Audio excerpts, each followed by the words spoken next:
Hello everyone, my name is Bailey. This is the first time you're seeing me because I have never done a YouTube video before, so bear with me if it's uncomfortable or awkward or I stumble on my words because this is already like the third take I've had to do just to start this video. So yes, my name is Bailey. I am 29, solo girl living in Portland, Oregon. I work in social media and marketing, and I have recently been toying with the idea of doing more creative things like this, more video content. I really want these moments to look back on with my friends and family down the road. I have started doing more vlogs. I post on Instagram. I love Disney, so I have some Disney trips coming up this year that I'm really excited about. So if you're interested in like lifestyle, travel, Disney content, please follow along. Would love to have you here. I have more videos coming out in the future. So this is my first one, and I wanted to kind of kick things off by talking about something that's really important to me, something that's made a big impact on my life and my friends and family's lives over the past month or two. So today I'm going to be sharing a bit about my process as a blood stem cell donor through NMDP. I just wanted to put this video out because if there is anyone in the same boat that I was in, or if you are contacted by NMDP in the future and you want to learn more about what the process looks like, I just wanted to have this out for anyone that might find it useful or interesting. Yes, so let's dive into my process becoming a blood stem cell donor with NMDP.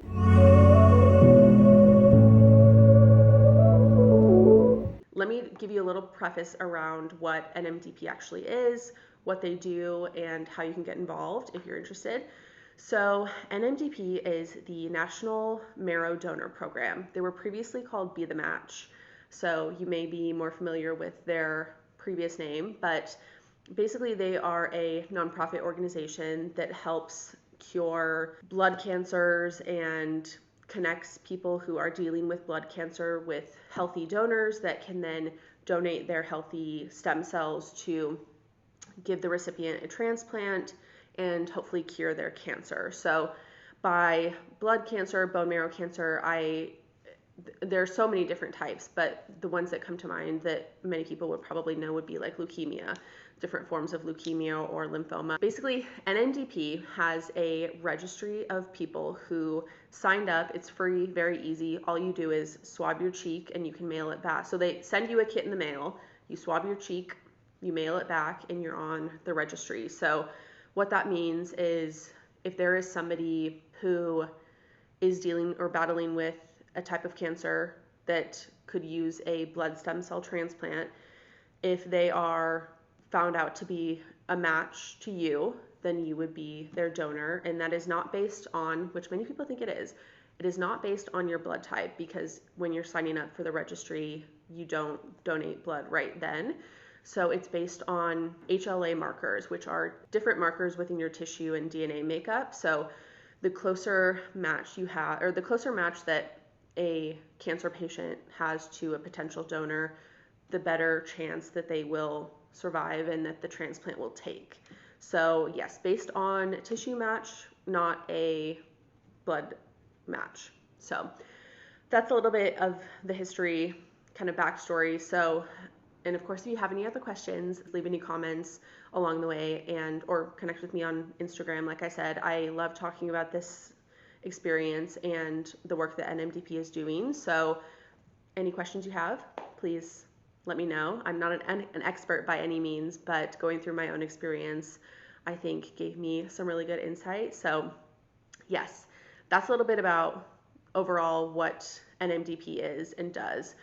So I joined the registry in September of 2018, so almost 7 years ago now.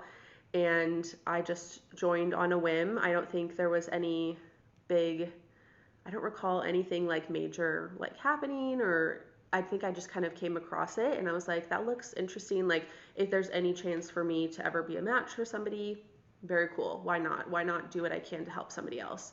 So yeah, been on the registry for 6, 7 years or so. And in February of this year, February 2025, I received an email that I was a potential match for somebody battling a type of leukemia. So basically, it was the initial outreach was just like, are you interested in learning more? Would you be up for a call so we can do a little like health questionnaire? And obviously, because it had been so long and I've never really done anything with them before, they just want to get a little bit of background, make sure I'm still interested so that we can start going through the process. And immediately I was like, yes, I absolutely want to do this. I had no idea what all of the steps were that it entailed, but if there was a chance for me to help somebody and do something like this that has such a big impact on somebody else's life, and basically it's like one of their last chances at beating cancer, it was very important to me to see it through until I was either determined to be the best match or not a match at all. When they first kind of contact you, a lot of the time you're a potential match and they might be evaluating a few different people. Again, you have a phone call, kind of like brief health questionnaire just to make sure you're still eligible from the initial contact. And then I know my experience was very quick from when I first was contacted through when I actually did my blood stem cell donation. From what I've heard from other people I've talked to that have done this, it's really dependent on obviously the patient's situation and circumstances and their health. So your timeline will be very unique to you and your situation with this patient. That's something I kind of like a disclaimer when I tell my story here. It was a very, very fast, like from initial contact to donation. It was about a month. And most people that I've talked to, it takes at least a couple of months, at least 2 to 3 months. That's just something to keep in mind, that mine was like very, very quick. So yes, going back. After the initial health kind of screener, I was like, okay, just kind of wait and see. They said, whenever you hear from us, just keep an eye out on your email, your phone calls, and we'll kind of go from there. And it was, again, they were still determining different matches, I'm sure, and like who was the best fit. But for my case, like I said, it was very quick. I heard back within like 1 to 2 days after my first phone call that I was the best possible match for somebody battling leukemia. So that was crazy. It was just, I started crying immediately because it was very hard to comprehend that there's somebody out there, and it's very interesting. Like, it feels like I know this person in a way, like our makeup and like our markers and things are the same, and clearly I'm the one out of millions of people that is the best possible match for somebody dealing with a very severe form of cancer. And it was very just like overwhelming, I don't even know. Very overwhelming, I think is a good way to put it. But I was very excited to be able to help and be kind of through the next step of this process. I was like, yeah, let's do the next steps and see where this goes. From there, they tell you, they ask along the way if you're committed and like you have any questions. Their team is very welcoming, very understanding, and they can answer any and all questions that you have. It's obviously the stuff you're going through and the patient is going through is very sensitive, so they're very compassionate as well. But I was like, okay, let's go where do we go from here? I'm the best possible match. I want to see what the next steps are. From there, you do a very in-depth health questionnaire. That kind of goes over, it's probably like 70 or 75 questions. Mine was done over the phone. It took 20, 30 minutes with they call it a workup specialist. This is the person who helps you. They organize everything for you. They are the one that you're going to have most of your phone calls with. When it gets to the point of doing like blood testing, physical exam, they're the ones that coordinate all of that. So workup specialist is the one that you'll be communicating with on the NMDP team. I had a really great workup specialist, and her and I were texting, calling back and forth whenever either one of us had questions. But I did what's the word? Oh my gosh. Just like a presentation going over different sections of of NMDP, the process you're going through as a donor. So they kind of talk about if you have any expenses, what do those look like? What do they cover as an organization? They talk about the steps for medical clearance. They talk about your recipient and what any type of communication looks like there. There's a presentation after the in-depth health questionnaire. And one thing that I think is really cool about NMDP and the experience going through it as a donor is that they allow you to have a companion with you when you do your donation. NMDP will pay for and cover all of the fees, travel, all of that for you to bring somebody with you to your donation. Just have somebody there to support you and make you comfortable as you go through this overwhelming process. So very cool. So that was after, again, the in-depth health. We did the presentation with my workup specialist, and my mom was there as well. So we both got even more information around what we can expect with the next steps, what different areas look like. It really covered so many different questions that you might have. It's a very good reference. I think it's very valuable, very well done, very clear and easy to follow. We did that, and then I think I had about a week or two, I was going out of town for a wedding. So I did a couple of steps with my workup specialist and then waited until I got back into town.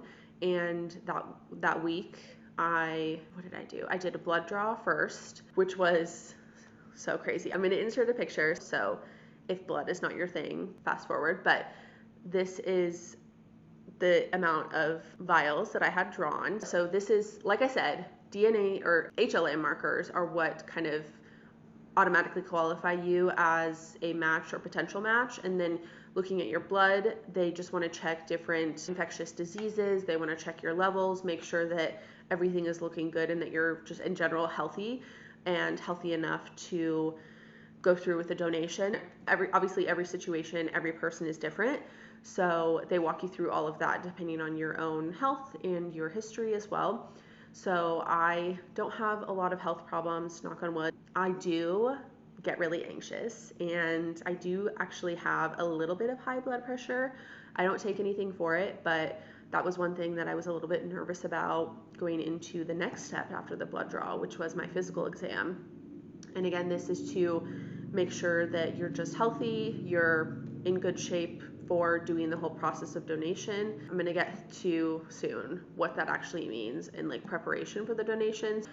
They also check your veins in your arm to make sure that you can go through with like the insertion for the blood stem cell donation. Fumbling over my words, but okay, so you get it. Health exam, blood draw, etc. If everything is clear from there, which mine was, I did one more blood draw after that. They do test you. You cannot donate if you're pregnant. So I did one more blood draw just to confirm that I wasn't pregnant. And then we started organizing all of my travel and all of that. I was very glad that I did not have to travel too far. I'm based, like I said, just outside of Portland, Oregon. They actually have a flagship location that is a kind of standalone donation center for NMDP in Seattle. My mom and I traveled up to Seattle and got to do the donation up there. But backtracking before we get to actual donation day, from the medical clearance, you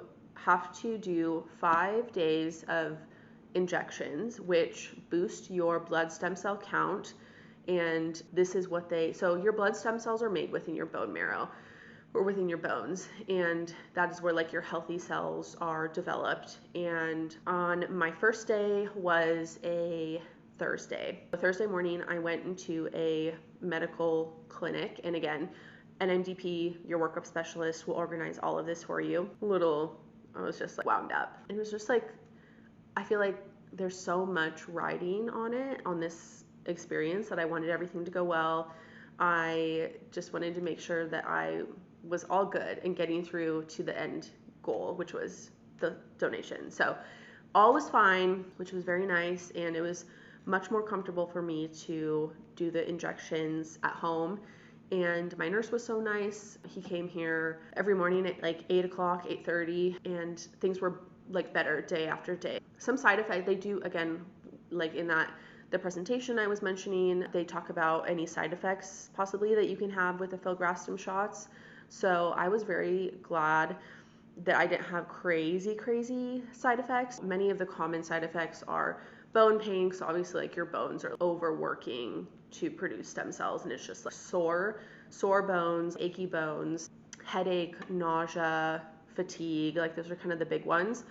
I had a bit of nausea the first day, a bit of a headache throughout the few days that I was doing the shots, and then on my last working, I don't know how to describe it. It's such a weird feeling, but you can definitely tell that there's like something going on. Other than that, I still worked out every day. I was still able to work out in terms of like going on long walks and just being active, cleaning my house. So I could do all of that during my injections, which was great. I did my 3 days at home, and then on the 5th day,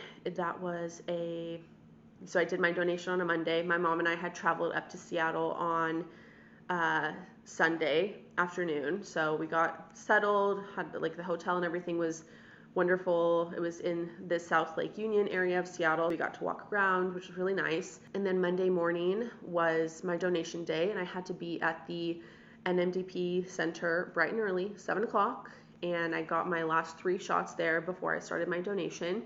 There were actually a handful of other people donating, which was really cool because like it's just cool to know we're all doing the same thing. We all have a recipient that we're going to be able to help today. I was very excited. I wore this shirt, which you saw in my thumbnail.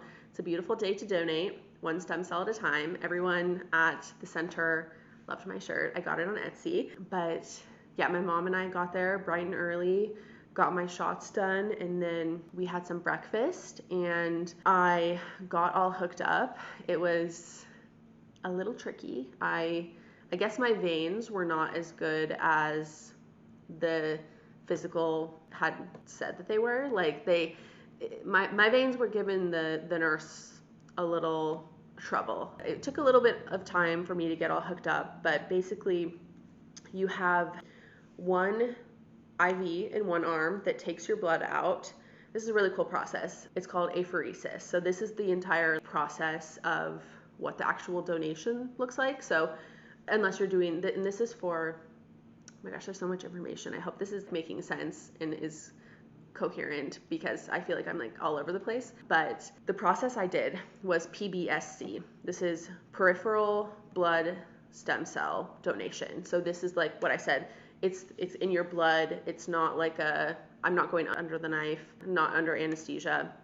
2 types of stem cell donation. It's the PBSC, the one that I did, and then the actual bone marrow donation. And that is where you go under anesthesia and they will basically take the marrow from your bones. And that's a bit more invasive, and that is it's a little bit more rare versus PBSC. So for PBSC, they have one IV in one arm that takes the blood out, and it will filter to collect those extra stem cells that were produced from the filgrastim shots. And this is the goal. This is what they want. This is what the transplant is going to be, is those extra healthy new cells. So goes through the IV, goes in a big machine, filters out the stem cells, then through another IV, all of the remaining blood comes back to you. So it's almost like a form of dialysis, if you're familiar with that. Not exactly the same, but it's filtering something out of the blood and returning it to you in the other arm. So I was starting so the actual process for like a stem cell donation ranges from like 4 to 8 hours. It kind of depends on just your blood levels and the amount of stem cells within your blood count as well. So they're trying to reach a specific number. Can't recall how many. If I find it, I'm going to put it up on one of these sides. The specific number of stem cells that they're trying to get for the transplant. And depending on that level within your blood, it determines how long you have to be hooked up on the apheresis machine. It's usually a minimum of 4 hours, and I was very, very excited because they told me that I would be done within 4 hours. It was very, very quick for me. I was just hooked up on the machine. My mom came back and sat with me. They give you like snacks, drinks, they check on everything if you're having any trouble. They make sure everything is looking good. They have nurses come and check on you like every 15-20 minutes, but otherwise you're just kind of chilling. And my mom and I watched a couple of Disney movies. And then after you're all done, they check your blood levels, make sure everything's looking good, and they give you some tips for just taking it easy the rest of the day. You're probably going to feel a little tired, a little fatigued just from the process, but I'm going to insert, oh my gosh, I can't tell which side on this little camera. I'm going to insert a picture. So here I was with my bag of stem cells. Sorry if you can hear my automatic cat feeder in the background. It is that time of the day, but yeah, so you get to take a picture with your stem cells, which is exciting, and then they take them away and they get them ready to be taken by a courier to the patient's hospital. Most of the time, your cells will be taken somewhere else. You don't know very much information about your recipient, so I'm going to get into that a little bit next, but they take your stem cells and kind of make sure that you're feeling good. They give you some tips just to like lay low for the rest of the day, kind of take it easy, make sure you listen to your body, and then you're off. And from there, your workup specialist will contact you the day after your donation, a week after, I think a month. I haven't had mine yet for the month, but they check in with you to make sure you're still feeling good. If you have any side effects post-donation, they want to know about all of that, how you're feeling in general. It was a very quick, easy, wonderful process. The team in Seattle was so wonderful, so welcoming, and they made sure that we were very comfortable and had everything we needed. It was just a really, really good process, and it made everything that much better to be going through it. But yeah, next up, so I don't know that much about my recipient, and I think they know the exact same things about me. So they just know my gender, my age, and that I'm based in the United States. I know those things about my recipient as well as the type of cancer that they have. But yeah, no other contact with them. But from the day of your donation, you are able to communicate anonymously through NMDP, through your workup specialist for the first year. That is, if your recipient also wants to communicate with you. It's all anonymous through the organization for the first year.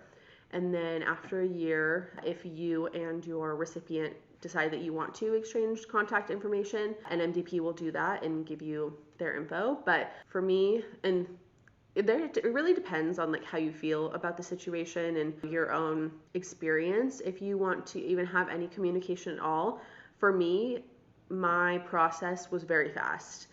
Like I said, I think it was exactly a month or less that I found out I was a donor, and like actually going through the process was a month. So to me, that made it feel like the recipient's situation and health was maybe a little bit more fragile. I don't know. I have no idea what they're going through, but I didn't want to regret at least sending a note through if there's any chance that they could get it and receive it. If there's any case that things went downhill or that the transplant didn't take, I didn't want to regret not sending a note their way that I was thinking about them. I think it was literally like 2 days after my donation, I got back home and I just wrote a little short note to my recipient saying that I'm thinking of them. I admire their resilience and their strength. I can't even imagine what the other side of this process feels like and what they're going through. So I just wanted to send a little note that I would be open to any contact in the future. I also respect if not, but I know that they have so much going on. I can't even imagine. I sent a little note through my workup specialist. Have not heard anything back yet, but if there are any updates or whatever the case is, as time goes on, I'm sure I'll keep this channel updated with everything that I hear. I just hope that the transplant went well. They did tell me, I think it was the day after I donated, that they let me know my stem cells had made it to the patient's hospital. So that's just crazy. It's so weird kind of to think that like part of me is just somewhere else and is in somebody else now. It's a very interesting perspective to have, and I just can't get over that I was able to do it. And I just really hope that it works out in the best possible scenario, which would be that the patient does not have cancer anymore and is healthy and able to have a wonderful, beautiful, long life. So I really hope that that's what happens. But I guess time will tell, and NMDP will be updating me periodically if they have any updates on the patient's health. So I'll definitely stay tuned for that and keep you all posted. But yeah, that was like overall like high level look into the process and some really great resources for me that helped me during my initial kind of educational stages of determining if this was what I wanted to do and if I really did want to commit to becoming a donor. I really found a lot of value in joining the NMDP donor community on Facebook. So once you are qualified as even a potential donor, or you're just in that stage, like I said, from the first initial contact, you can get access to the private donor community Facebook group, and it's very active. I've posted on there many times. People are very, very kind and have so many different perspectives to share. So whatever kind of question that you might have in your process, I highly recommend joining that. You'll probably find somebody has either talked about that or answered it specifically. Definitely recommend that as a resource. I also found a lot of value on the Reddit NMDP page, which is open. You can join that as like a potential donor, a recipient, a family member. So whatever the case is for you, I would definitely recommend looking through the Reddit page first, just because if you're just interested, I think it's valuable to learn. But like I said, if you're like a loved one of somebody going through blood cancer or not a donor yet, or you're interested in learning more before you sign up to the registry, whatever the case is, highly recommend joining the Reddit page. But yeah, I just wanted to share my experience. I think that this has really sparked something in me to get more involved with NMDP and just be more of an advocate for what we can do as healthy members of society for people that are battling such aggressive forms of cancer. And I think it's so amazing what science and scientists and just brilliant people and education can do for our community and our world. And I am just blown away by everything that NMDP is doing as a nonprofit in terms of like clinical studies, scientific research. They're doing so much.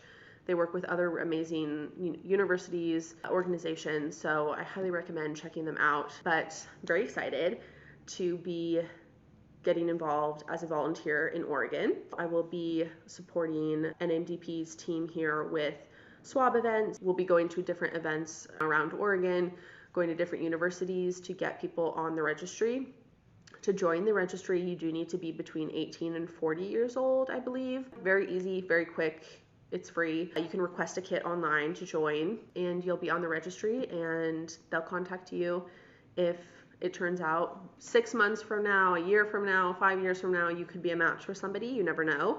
So it's always a good idea to just join if you're healthy enough and able. I highly recommend it. But I also am doing a runDisney Disneyland half marathon weekend, 5K, not the half marathon this time. Just doing a 5K in Disneyland, California on Team NMDP in September of this year. So I will be raising money for NMDP, which goes back to covering costs, out-of-pocket costs primarily that support patients. So if there's transportation, there's household costs, like anything that insurance doesn't cover, NMDP can help support patients who are going through the process of getting a transplant, and the money raised will help do that and help provide resources to add more people to the registry. It's really amazing. So I am raising money, and I would love if this resonated with you, or you know somebody who is currently or has previously battled blood cancer and you want to make a donation in their name. I would really appreciate it. I can provide more information, but I will include the link to my fundraising page in the description of this video. I would really appreciate it if you shared it, checked it out. My goal is just $500. My goal is $500 between now and September. I'm really excited to be doing this with NMDP, and again, just being an advocate for this organization that I could see firsthand going through it as a donor, the amazing work that they're doing, how wonderful their team is, and there's still so much work to be done.